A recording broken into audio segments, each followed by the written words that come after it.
everybody, it's Earl Man here, comment 5, and a part of our series where we talk to successful entrepreneurs just to get an understanding of what drives them, how they think, what they do, maybe even some of the secrets to their success.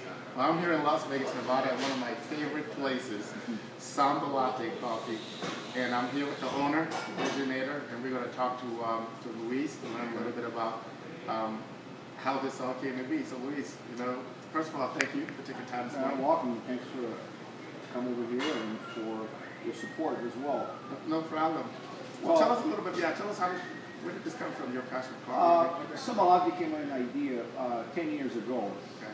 And I was living in Puerto Rico at the time, and I was sitting on a Starbucks, not a Starbucks, but in a small coffee bar. And it sort of brought memories for me when I was a kid back in Brazil about a great coffee bar, what it is. And the whole thing inspired me and just think about I should do one. And from that point on, I started researching, and I did lots of research for 10 years. Traveled, the world, went to the coffee farm, attended coffee symposiums, trade shows to learn more about the trade. This was before you were in the business? Before I opened the business. Okay, that's great. Okay. Because I had always wanted to do it. But because I had a good job and great income, life was great, and even in the back of my mind, I always wanted to do it. I never wanted to rock the boat. I got you. Until the day I got laid off from my job. Let a boat rock anyway.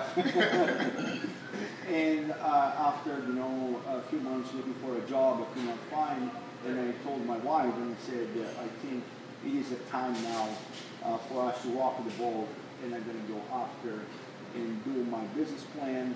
And I had a whole suitcase, matter of fact, with the papers and magazines and things that I collected throughout the years.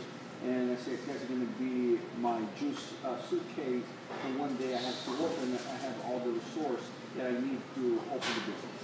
Nice. So I know a lot of times we talk about people dealing with uncertainty and stress and fear. I mean, obviously you did a great job, but was it scary at all when you made that decision to go do this? I tell you, it is very difficult. Yeah. Because of a sudden you realize, wow, I'm alone. And throughout my career in the hotel business, and I did some 10 hotel openings, some restaurants and bars and everything, but you always have the financial backbone with the corporation behind that, what went wrong, they have the pocket to support. And I realized when I opened this place, wait a minute, that's my money now here. And that's my pocket here. And how I'm going to, if I fail, I don't have money to put more money in the business. So it was, I think, the fear. And I think the fear was very exciting when we did the design, the project, put together. And the scary day was, I remember that I parked my car in the garage the day that we opened and walked into the store and thinking, what now if nobody shows up? Right. Wow. Because that moment of truth. Wow. Well, obviously you're very passionate about coffee, and that's part of that. I'm sure that drove you through the uncomfortable zone, through the fear. So we had a conversation before that really gave me insight into how passionate you are. Could you explain the process that you go through to pick a coffee bean to serve? Can you just give me some insight into that? Because people probably think, I'm sure they don't have no idea. I thought it was really interesting. Share that a little bit. Well, this is out there. We didn't create it, we didn't invent anything, but was never, it's not never, but it's not well explored because we are, especially living in America, we're so used to the mass production of things. And the coffee, it is so much similarity with the vine. The tree, they live about the same time. They take about 7 years to grow. We start producing the cherries, and they produce one harvest a year. Coffee tree likes the elevation. They like the cool and fall mornings, sunny afternoon, and the same with the cool evenings. And so, because that's how we get the acidity, the natural acidity on the cherry of the beans. and especially the elevation as well, because coffee likes to grow between, especially the Arabica beans, they grow only on the hills from 900 to 1,200 feet. Okay, and so there's a loss of microclimate, and the way how we use a loss of microlots, especially from Brazil, is the small farms. They produce no more than 85 bags per harvest. And what they do, because the small farm, they go hand-pick at the same tree 3, 4, 5 times because they want to make sure that the cherry is ripe properly before they harvest. And when they dry, they lay on the ground and they let them dry. They go there 3 or 4 times a day, and they rake to ferment. And when the beans come to us, we do a light roast, we profile. It's all premium beans because the beans, it varies from size 13 to 18. So to be a premium, it has to be between 16 and 18. And when we do a loss of production of coffee, like a certain big corporation, you don't have a choice. You have to blend some, the lower grade beans because otherwise you're going to drive the price of the coffee. And there's not enough premium beans in the world to be produced for the mass. Got it. Well, I wanted you to do that so people can understand how technical you are at your craft. And it truly is a craft. It's probably part science, part art. Right. But I've also realized that you have a real good digital thing going. I mean, you have blogs, you have video channels, you have the iPhone app that we work with you on. Why are you so open to embracing technology? I mean, being a coffee guy from the hotel business, how did you end up embracing so much technology? Well, because throughout my career, I was a tech-savvy kind of person, and I always embrace and because the technology really helps us if you know how to take advantage of the technology. And when I came to the coffee business, I was doing my research and I said, I'm going to take advantage every single thing out there to get the word out there because as a small business, I don't have no marketing money allocated to make a huge marketing campaign every year.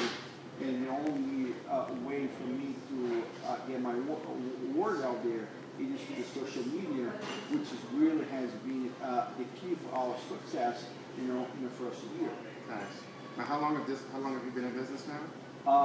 For 15 months now. 15 months. That's it. It's amazing, and I think it's great because every time I come here, there are people here. First thing in the morning, late at night, any day of the week, on the weekends. It's just so. What would you attribute? I mean, I know it's a lot of factors, but how are you building such a big fan base so fast? I mean, is it just location, product? What do you think? I think people always say location. I think we have a great demographic here, but it's not that. The fact is, our baristas, they are extremely passionate about coffee. They really are, I would say, the best baristas in the city. Only one of the top baristas in the country, the passion they have to learn about coffee. They have been here since we opened, so we know our clientele, our guests coming in every day, everybody by name, which they feel the connection, the emotional connection to the product. And I think we created a culture tribe here that people know the best coffee in Las Vegas, it is a Sambalatte. Now, how did you find the baristas? How did you find them? Right before I opened, I put an ad called Barista Exchange National. And I found my first barista. They had a barista poll, and I put some on Craigslist, and I slowly started finding one by one. When they started reading the ad, they got a post about how handicraft, how fascinating you want to make the product here. And I think all that because you come here for the experience. Right. You don't come here just to drink coffee just because you're in a hurry. Right. Of course, you want to drink a great cup of coffee, but people come in here because they experience, they feel they are part of this culture. Right. Another interesting thing I thought I was wondering, it's so interesting about the color scheme here, how you decided on the colors, every color in here. Talk a little bit about that. I think that's so interesting.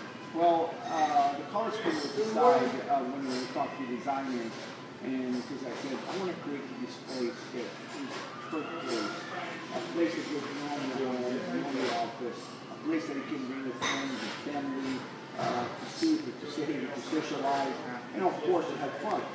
And so we thought about, we want to make this very organic, and we started going back and forth, and we thought about why don't we do the colors of the crop, you know, the coffee, the mung, the flour, all the way to roast. So we have 8 different color palettes that they try to match closer, you know, color available out there, very closer to the palette, you know, of the beans. The coffee bean plant. Yes, from the time the flour and the roast. I think that's very artistic. I think that's great. Well, you know, I guess we can wrap this up with a little bit of, we have a lot of people that tune into the show that are budding entrepreneurs or newly forming companies, and maybe some people that want to be entrepreneurs. I don't know if you have any advice. Obviously, you're doing it the right way, and I gathered a lot of the things that I see consistent across a lot of successful people. But if you wanted to give some people some advice, I'm sure they would love to hear. Okay. Well, I think for anybody to make a decision and decide to become, I'm going to become my own boss. The SBA has proved that 8 out of 10 businesses fail in the first year. And I've been one fortunate to succeed. And I would say all those businesses that fail, there's a lot to do with the people who don't do the research, market research about what they're going to go through the business.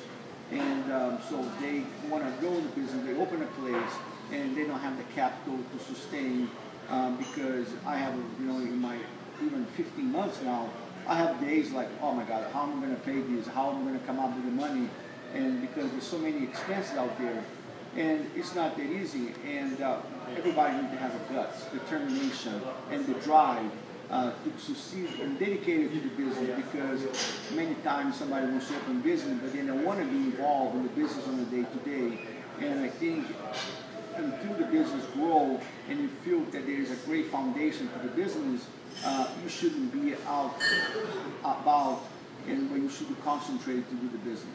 And the number one, you know, things you have to have the capital to do the business. Otherwise, you know, it is very hard to compete with some large corporations, some large chains, if you don't have the right product, the right market, the right niche to attack and to be competitive with everybody else. Well, I think that's great advice, and I can tell you're doing a great job, especially since you're walking distance from a very large competitive chain, and you're still knocking the ball out of the park. So, just to summarize, I gathered some really some very big points that I see consistent across a lot of successful people. One is to find and pursue your passion, to let it fuel and drive you. To do the work. He researched this business 10 years before he actually got it. 10 years of research. I mean, that automatically puts him in a very rare category. To create more than a product, to create an experience around your product, to find good people. Talk about the barista. You got to find good people. You can't do it all by yourself. He talked about have the guts. He talked about to have the planning and the capital. And one thing I can tell that you really enjoy what you're doing. You have a good time doing it. You always seem happy. People seem to like you. So there's always going to be that unknown X factor. But I think people get that X factor by doing the good old-fashioned hard work like you did. So if you don't mind, I'm going to probably, obviously we're going to share this with a lot of people, but I think I want to also do a monthly broadcast of here, my own, just because I like it so much. And I might just call it Momentum Cafe, because this is definitely a cafe. It's got a lot of momentum. And I appreciate your time this morning. Oh, no, thank you very much. Thanks for coming over here, and thanks for your support. Yeah, absolutely. We appreciate that. Thanks for tuning in.